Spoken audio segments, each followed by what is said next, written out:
नमस्कार दोस्तों, आपका हार्दिक अभिनंदन है बिब्लियोफाइल के डिजिटल प्लेटफॉर्म पर। मैं दिनकर राणा आपका हार्दिक अभिनंदन करता हूं। शुरुआत करते हैं सुर्खियों के साथ। आइए। केंद्र सरकार ने बिहार सरकार के साथ मिलकर हाल ही में राज्य में एक इंटीग्रेटेड एक्वा पार्क राष्ट्रीय मत्स्य विकास बोर्ड के नए क्षेत्रीय केंद्र का उद्घाटन किया है। ठीक है ना। किस सरकार ने किया है? ये किया है बिहार सरकार ने। बच्चों, किसने किया है? बिहार सरकार ने ये डिसीजन हाल ही में लिया है। किसकी हेल्प से लिया है? एक इंटीग्रेटेड एक्वा पार्क बनाया है। राष्ट्रीय मत्स्य विकास बोर्ड यानी मछलियों का ये विभाग होता है, उसके द्वारा ये बनाया गया है। हाल ही में जारी QS वर्ल्ड यूनिवर्सिटी रैंकिंग में IIT दिल्ली टॉप किया है भारत की तरफ से। संयुक्त अरब अमीरात ने 15 साल से कम आयु के बच्चों पर सोशल मीडिया पर बैन लगा दिया, यानी कि UAE ने यह प्रतिबंध लगा दिया है।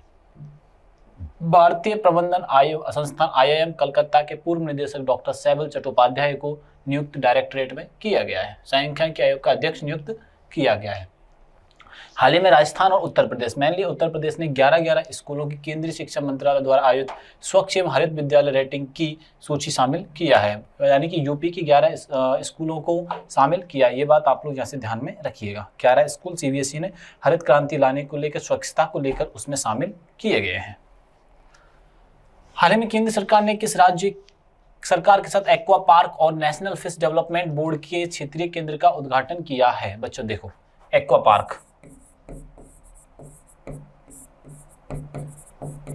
पार्क और नेशनल फिश डेवलपमेंट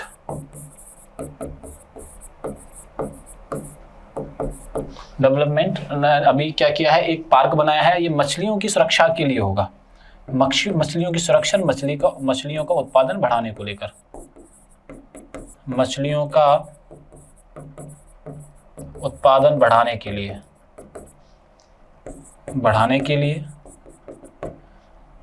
ठीक है ना। ये बात आप लोग यहां से ध्यान में रखिए। किस सरकार ने डेवलप किया है? तो ये डेवलप किया है बिहार सरकार ने। बिहार में हुआ है, मतलब डेवलप बिहार में हुआ है। बिहार की राजधानी क्या है? पटना है। किस नदी के किनारे है? गंगा नदी के ये किनारे है। यहाँ के जो CM है उनका नाम क्या है? CM का नाम है सम्राट, यानी कि सम्राट चौधरी।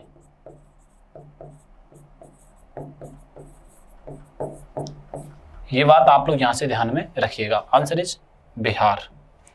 केंद्र सरकार ने बिहार सरकार के साथ aqua park national fish development board के क्षेत्रीय केंद्र का उद्घाटन किया है। इस पहल का उद्देश्य है मत्स्य पालन को बढ़ावा देना और मछली उत्पादन में वृद्धि करना। मत्स्य पालन क्षेत्र को बढ़ावा देना है। यह केंद्र मत्स्य किसानों को आधुनिक तकनीकी प्रशिक्षण उपलब्ध करवाएगा।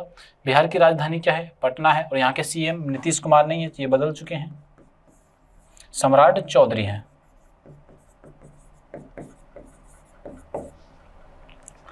बिहार में गंगा नदी राज्य की प्रमुख नदी है, ठीक है ना। और गंगा किनारे ही पटना शहर बसा हुआ है। भारत की नेशनल रिवर भी है, ये बात ध्यान रखना। बिहार प्राचीन नालंदा विश्वविद्यालय के प्रसिद्ध है।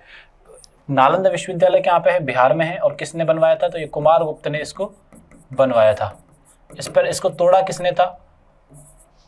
खिलजी ने तोड़ा था, ठीक है ना। ये बात आप लोग यहाँ से ध्यान में रखिएगा, ठीक है। बख्तियार खिलजी इसका पूरा नाम था। बोधगया बौद्ध धर्म का प्रमुख तीर्थ स्थल है जो बिहार में स्थित है। बिहार कृषि एवं मत्स्य पालन क्षेत्र में तेजी से विकास कर रहा है।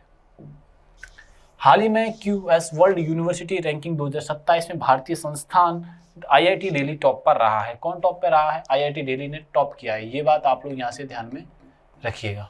IIT दिल्ली, ठीक है ना। QS वर्ल्ड यूनिवर्सिटी रैंकिंग 2027 में, ठीक है जी। आगे बढ़ते हैं। Ajay, QS world university ranking 2027 में कौन टॉप पे रहा है? IIT दिल्ली सर्वोत्तम स्थान, फर्स्ट स्थान ग्रहण किया है इसने। यह संस्थान वैश्विक रैंकिंग में भारत का सर्वश्रेष्ठ प्रदर्शन करने वाला संस्थान है।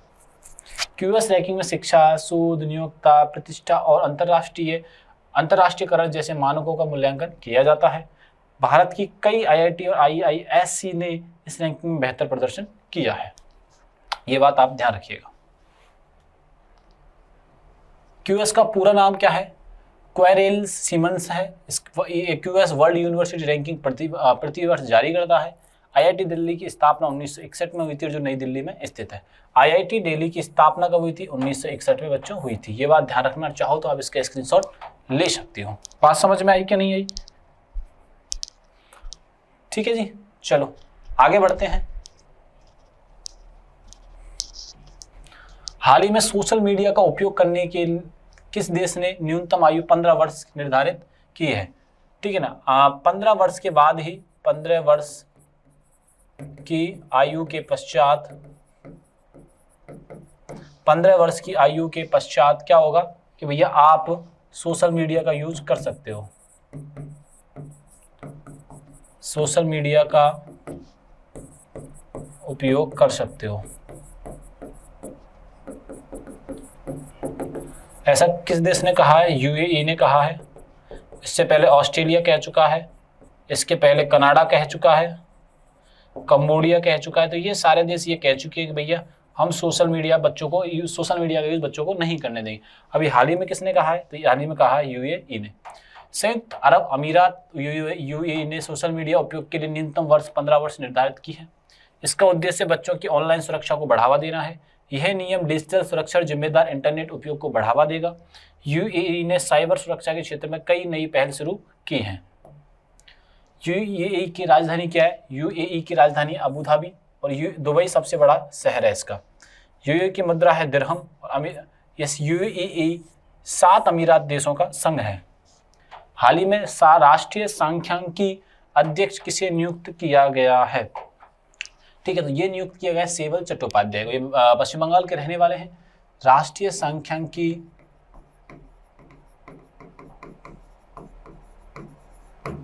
सांख्यिकी आयोग का अध्यक्ष किसे नियुक्त किया गया है? तो ये नियुक्त किए गए हैं सेवल चट्टोपाध्याय को किए गए हैं। किसको किया गया? सेवल चट्टोपाध्याय जी को किया गया है। ठीक है ना, कहाँ के रहने वाले हैं? ये वेस्ट बंगाल के रहने वाले हैं।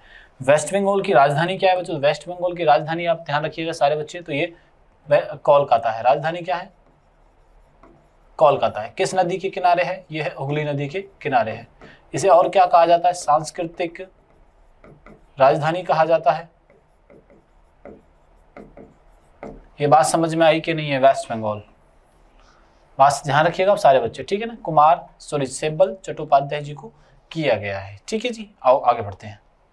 सेवल चट्टोपाध्याय जी को राष्ट्रीय सांख्यिकी आयोग का अध्यक्ष नियुक्त किया गया है। राष्ट्रीय सांख्यिकी आयोग देश की सांख्यिकी प्रणाली को मजबूत करने में कार्य करता है।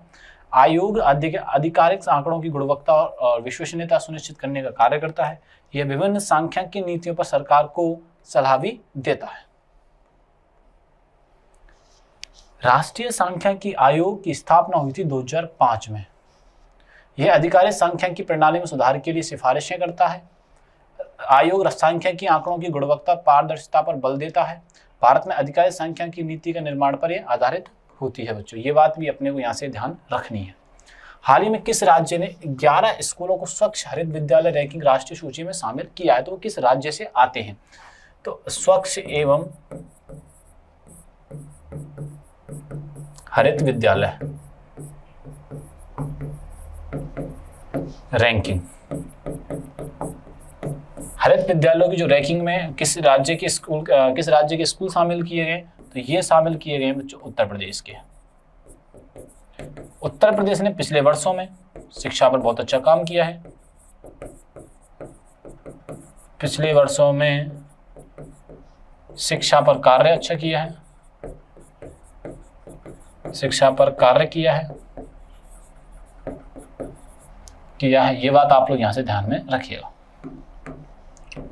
देखिए उत्तर प्रदेश, यहां देखिए उत्तर प्रदेश के बारे में। उत्तर प्रदेश की जो राजधानी है बच्चों वो लखनऊ है। लखनऊ को कहा जाता है नवाबों का शहर। क्या कहा जाता है? नवाबों का शहर कहा जाता है। क्या कहा जाता है? नवाबों का शहर कहा जाता है। ये गोमती नदी के किनारे पर स्थित है। ये बात आप लोग यहां से ध्यान में रखिएगा। अब बात करते हैं उत्तर प्रदेश। उत्तर प्रदेश के जो सीएम है वो है योगी आदित्यनाथ जी हैं। कौन है? योगी आदित्यनाथ जी हैं। ये बात आप लोग याद रखिएगा। ये बात अपने को यहाँ से याद रखनी है, ठीक है ना। अब दूसरी बात क्या याद रखनी है, यहाँ के जो आनंदीबेन पटेल क्या है, गवर्नर हैं, आनंदीबेन पटेल, ये बात भी अपने को यहाँ से याद रखनी है। यहाँ लोकसभा की सीटें कितनी है, वो सॉरी विधानसभा की 403 है, लोकसभा की कितनी है 80 है, और विधानसभा लोकसभा राज्यसभा की कितनी है 31। ये बात ध्यान रखना, सर्वाधिक सीटें कहाँ पे हैं, यूपी के अंदर ही है। यूपी उत्तर प्रदेश के 11 स्कूलों को स्वच्छ हरित विद्यालय रैंकिंग राष्ट्रीय सूची में शामिल हुए हैं। ये रैंकिंग विद्यालय में स्वच्छता, पर्यावरण संरक्षण, हरित पहल का मूल्यांकन करती है। ये इस उपलब्धि से राज्य के विद्यालयों की गुणवत्ता और पर्यावरणीय प्रयासों को मान्यता मिली है। इसका उद्देश्य छात्रों में स्वच्छता एवं पर्यावरण संरक्षण के प्रति जागरूकता बढ़ाना है। उत्तर प्रदेश की राजधानी लखनऊ है। योगी आदित्यनाथ जी सीएम, और भारत में सर्वाधिक जनसंख्या जिस राज्य में है वो यूपी है। काशी, अयोध्या और प्रयागराज उत्तर प्रदेश के प्रमुख धार्मिक नगर है। धार्मिक उत्तर प्रदेश के नहीं है बल्कि पूरे भारत देश के ही हैं। ऐसी फैक्चुअल जानकारियों के लिए हमारे चैनल को सब्सक्राइब करें। ये सभी जानकारी आपको टेलीग्राम और व्हाट्सएप चैनल पर मिलने वाली है। तब तक के लिए थैंक यू, धन्यवाद।